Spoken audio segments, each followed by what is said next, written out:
Ubicación de Egipto. Egipto estaba ubicado al noreste del continente africano. Limitaba en la antigüedad por el norte con el mar Mediterráneo, por el sur con la región de Nubia, por el este con el mar Rojo y con el oeste con el desierto de Libia. Economía. Agricultura. Esta actividad está basada en el trabajo de la tierra, donde producía el trigo, la cebada, el lino, la uva, las hortalizas y diversas legumbres. Industria. La industria egipcia sobresalía en los tejidos del hilo, la cebada, la elaboración de metales con los que hacían utensilios, armas, joyas, espejos y peines. Ganadería egipcia. Los animales domésticos eran la oveja, la cabra, el buey, el cerdo, el burro, el caballo y el ganado vacuno o lechero.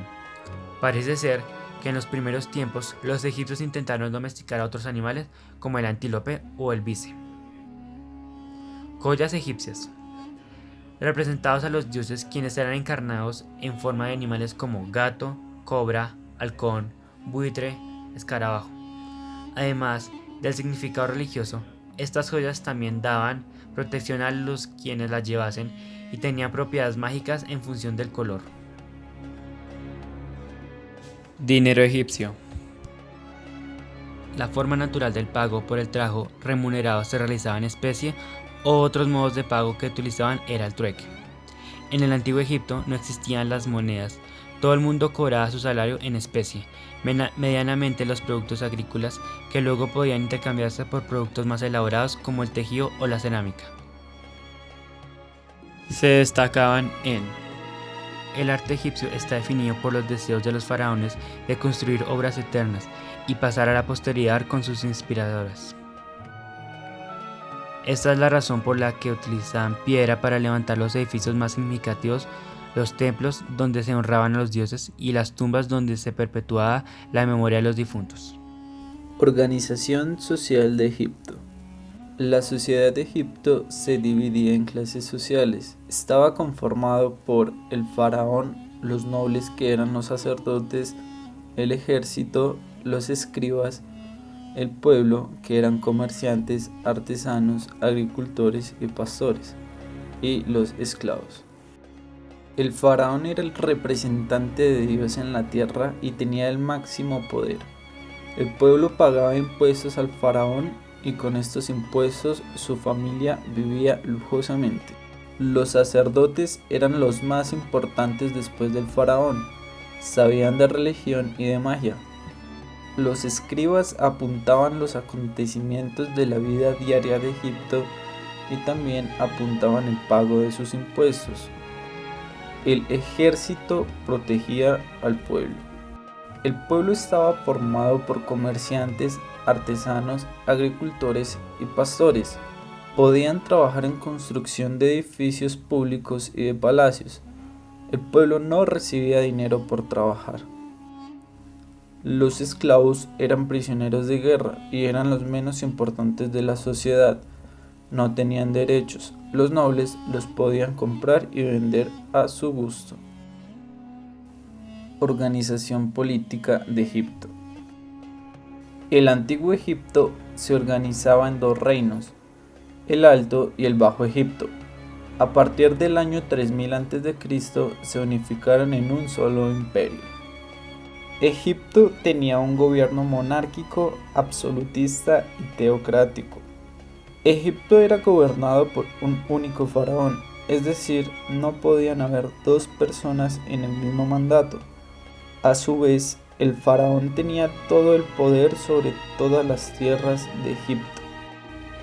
El faraón era considerado un dios, era la representación de Dios en la tierra, y todo Egipto le pertenecía, es decir, sus tierras, sus cosechas y su comercio. La religión en Egipto. Los egipcios eran politeístas, es decir, creían en diferentes dioses. Cada uno de sus dioses tenía una función importante y daba solución a un acontecimiento natural.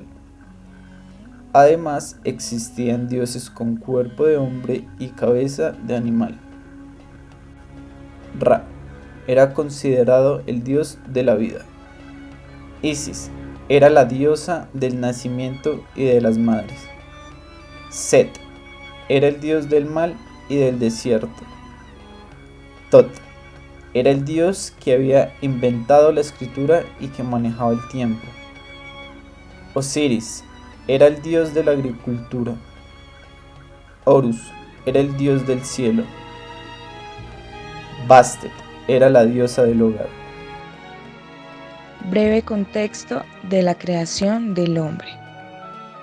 En la mitología, los egipcios fueron considerados altruistas por sus conocimientos aportados a la humanidad. Todavía vemos su poder a través del tiempo. Su grandeza era tal que no había otra cultura igual a ella. Su creación espiritual se lo daba a la naturaleza y los astros a través de nombres que le otorgaron al sol, la luna, el mar, el cielo, la tierra y hasta el viento, creando estatuas que se asemejaban a lo que para ellos eran sus dioses. Fueron grandes sus visiones que hoy en día la astronomía tiene nombres de historias contando su cultura. La arquitectura hace parte de nuestra sociedad y la organización de su pueblo se ve en nuestros mundos en varias culturas. Ejemplo, cuando vamos al planetario y nos explican el origen de cada estrella, siempre el pilar es la cultura egipcia. Y cuando vemos las estrellas vale la pena entender por qué ellos hicieron parte de nuestra evolución humana y social. Mitología egipcia. En el siglo XIX, en las excavaciones de la antigua Tebas, se encontró un papiro cuya antigüedad se desconoce, donde Ra relata su creación, dando a entender que Ra era el dios del sol. El inmenso vacío que contiene a Ra generó que creara de su propio aliento a Shu, el viento. Después creó a Tefnun, la humedad, generando así la lluvia. Shu y Tefnun tuvieron dos hijos llamados Get, conocido como el dios de la tierra, y Nub como la diosa del cielo. Get y Nub se casaron. Es por eso que en las imágenes donde se relata, Nub siempre está sobre Get, el cielo sobre la tierra.